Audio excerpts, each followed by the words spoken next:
Hero Rajendra ప్రసాద్కి ఈ మధ్యకాలంలో mic ఇస్తే ఒళ్ళు పోయి తెలియకుండా మాట్లాడడం అనేది ఒక అలవాటుగా మారిపోయింది.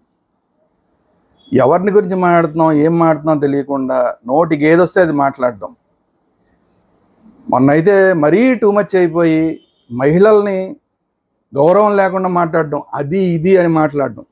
దీన్ని రోజా గారిని నేనే తీసుకొచ్చాను ఇండస్ట్రీలోకి అని మాట్లాడడం.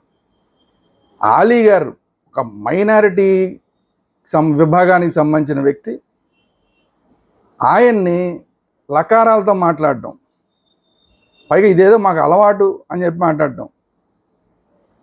ఖచ్చితంగా ఏమన్నా చూశాను, ఏమన్నా మారి నేను తప్పు దిద్దుకుంటాడేమో విమర్శలు వస్తాయంటే మళ్ళీ ఆయన ఇంకొక మాట మాట్లాడు, నేను ఇలాగే ఉంటాను, మీరు అర్థం చేసుకోలేదు, మీకు సంస్కారం లేనట్టు లెక్క, నేను ఇలాగే ఉంటానని మాట్లాడుతున్నాడు.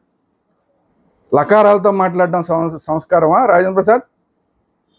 మహిళల్ని అది ఇది అని తృణీకరించి మాట్లాడడం, అది కూడా పబ్లిక్లో మాట్లాడడం, అది నీ నైజం అయితే అయి ఉండొచ్చు, అది తెలుగువారి సంస్కృతి కాదు, అసలు భారతీయ సంస్కృతి అంతకన్నా కాదు. కాబట్టి స్వయంగా తను ఒక నటుడై ఉండి తన తోటి నటుల్ని, మహిళలని, మైనారిటీ నటుల్ని కూడా ఇంత దుర్మార్గంగా మాట్లాడిన రాజేంద్ర ప్రసాద్ని ఇమీడియట్గా మూవీ ఆర్టిస్ట్ అసోసియేషన్ నుంచి బహిష్కరించాలి.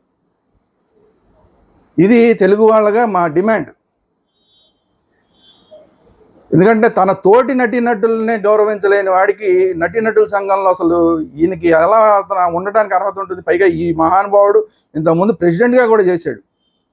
సరే, గొప్ప నటుడు అవన్నీ అయ్యి ఉండొచ్చు, సీనియర్ నటుడు అవన్నీ అయ్యి ఉండొచ్చు. ఇప్పుడు పైత్యం పెరిగిపోయింది, వయసు పెరిగిపోయిందో ఎందుకు పెరిగిపోయిందో తెలియదు. తన తోటి నటుల్ని తృణీకరించి మాట్లాడడం ఏదైతే చేస్తున్నాడో ఇది ఎట్టి పరిస్థితుల్లోనూ ఆర్టిస్టుల గౌరవానికి భంగకరమైన విషయం. ఖచ్చితంగా మూవీ ఆర్టిస్ట్ అసోసియేషన్ దీన్ని సీరియస్గా తీసుకుని మాలో నుంచి రాజేంద్ర ప్రసాద్ని తొలగించాలి. ఇది తెలుగు వాళ్ళ డిమాండ్.